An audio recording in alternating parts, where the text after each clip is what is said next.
نصرت فرمائی انسانیت کی رہبری اور ہدایت کے لیے، اس کے سلسلے کو حضور پرنور احمد مجتبی محمد مصطفیٰ خاتم النبیین و خاتم المرسلین حضرت محمد صلی اللہ علیہ وسلم کی ذات مبارکہ پر سلسلہ نبوت کو مختتم فرما دیا، اور اللہ تبارک و تعالیٰ رب العزت نے چونکہ دین اسلام کو تا قیامت تک جاری اور ساری رہنا تھا، انسانوں کی ہدایت کا فریضہ اور رہبری کی ذمہ داری کو بھی برابر اس سلسلے کو جاری رہنا تھا، تو یہی وجہ ہے کہ پھر رب تعالیٰ نے قرآن کریم میں ارشاد فرمایا کنتم خیر امۃ اخرجت للناس تأمرون بالمعروف وتنہون عن المنکر وتؤمنون باللہ، تم لوگوں میں سے، انسانوں میں سے بہترین لوگ ہو جو لوگوں کی منفعت کے لیے، بھلائی کے لیے ایمان کا کلمہ لے کر اور نیکی کا حکم دیتے ہوئے اور برائی سے روکنے کا حکم دیتے ہیں۔ یہی اعزاز مسلمانوں کو حضور صلی اللہ علیہ وسلم کی ختم نبوت کے سلسلے کے صدقہ میں ہمیں میسر آیا۔ چنانچہ حضرت صلی اللہ علیہ وسلم نے ارشاد فرمایا کہ میں خاتم النبیین ہوں، میرے بعد کوئی نبی نہیں آئے گا، البتہ کچھ لوگ مدعیان نبوت بنیں گے، دعوی نبوت کا کریں گے، لیکن وہ کذاب، دجال، جھوٹے ہوں گے، ان کے اس دعوے میں کوئی صداقت نہیں ہوگی۔ چنانچہ تاریخ انسانی جب تاریخ اسلام کو اٹھاتے ہیں، ہر دور کے اندر بہت سارے انگنت فتنے اٹھے، ظاہر ہوئے،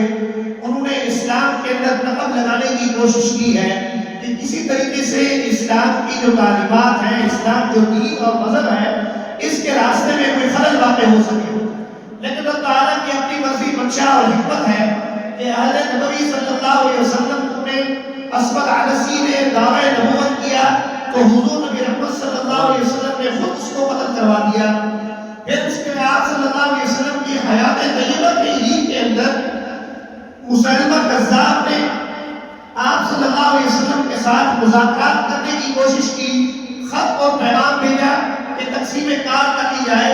آپ قریش کے نبی بن جائیں، مجھے حنیفہ قبیلے کا نبی بنا دیجئے، یا مجھے اپنی وفات دنیا سے رحلت کے بعد کی نبوت دے کے چلے جائیں۔ تو آپ صلی اللہ علیہ وسلم نے ارشاد فرمایا کہ میں نبوت تو بہت دور کی بات ہے، میرے ہاتھ میں جو عصا لکڑی موجود ہے وہ بھی میں اللہ کی عزت کے بغیر کسی کو نہیں دے سکتا، نبوت تو دور کی بات ہے۔ چنانچہ آپ صلی اللہ علیہ وسلم کی رحلت کے بعد مسلمہ کذاب کے خلاف حضرت سیدنا صدیق اکبر رضی اللہ تعالیٰ عنہ نے صحابہ کرام کی مشاورت سے، اجماع صحابہ کے ذریعے سے مسلمہ الکذاب کے فتنے کی سرگوئی کی ہے، اور ختم نبوت کے اس مقدس منصب کی حفاظت کے لیے 700 سے زائد حفاظ صحابہ کرام شہید ہوئے۔ یہ بہت عظیم اور اہم ترین منصب ہے، بنیادی عقیدہ ہے مسلمانوں کا، اگر اس کے اوپر تزلزل آ گیا پھر ہمارا رب تعالیٰ سے رابطہ منقطع ہو جائے گا۔ لہذا اسی لیے لازم اور ضروری ہے کہ عقیدہ ختم نبوت کی حفاظت کے لیے ہر آن، ہر گھڑی، ہر لمحہ انسان جو ہے وہ مصروف عمل رہے، اس کا داعی بن کے چلتا پھرتا اٹھتا بیٹھتا رہے۔ چنانچہ بر صغیر کے اندر مسلمان آئے، حکومت کی، پھر زوال آیا، اور اس کے بعد انگریزوں نے یہاں پر اپنا غلغلہ برپا کیا۔ انگریزوں کے غلغلے اور قبضے کے درمیان میں مسلمان چونکہ کبھی بھی مقید نہیں رہ سکتا، مسلمان کا جو دین ہے یا ایمان اور ایمان ہے وہ جذبہ حریت اور غیرت پر مشتمل ہے، حمیت والا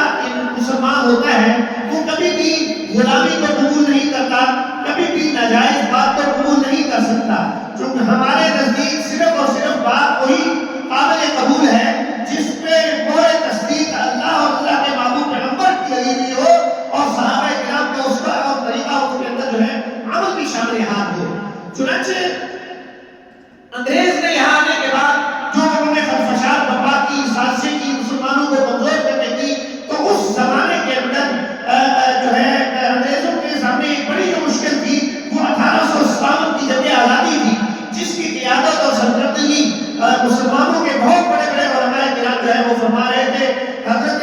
قاسم الخلاف والعلوم، حضرت مولانا قاسم نانوتوی رحمۃ اللہ علیہ، حاجی کتاب اللہ مہاجر نقوی رحمۃ اللہ علیہ، مولانا رشید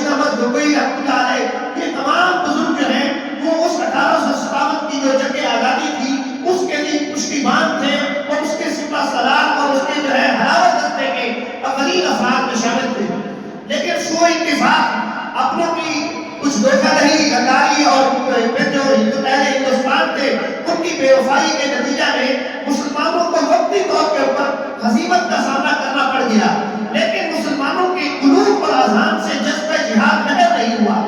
چنانچہ انگریز نے جب یہ دیکھا کہ مسلمان انگریز دشمنی میں بھی برابر مصروف عمل ہے اور پھر یہ جذبہ جہاد سے پیچھے نہیں ہٹ رہے، اگر یہ جذبہ جہاد سے ان کا ایمان متزلزل نہ ہوا ہمارے لیے یہ مدرسہ بن جائیں گے۔ اس امر کو متحقق کرنے کے لیے، جہاد کی اہمیت کو کم کرنے کے لیے یا منسوخ کرانے کے لیے انہوں نے پھر فیصلہ کیا کہ سیالکوٹ میں ایک منشی خانہ سے ایک مرزا غلام قادیانی مرحوم کو اٹھایا اور اسے کہا اپنی زیر پرورش میں لائے، زیر تربیت میں لائے، پھر اس کی کفالت کی۔ پہلے اس کو داعی اسلام بنا کے پیش کیا کہ وہ عیسائیوں سے مناظرہ کرتا ہوا نظر آتا ہے، پھر آہستہ آہستہ کرتے ہوئے مسلم امت بن گیا، پھر تھوڑی عرصے کے بعد اس نے جو ہے مسیح موعود، پھر مہدی اور پھر نبی ہونے کا دعویٰ کر دیا۔ اگرچہ اس کے اندر پھر اس نے بہترین جو ہے رنگ اپنے بدلے ہیں، تبدیل کیے ہیں،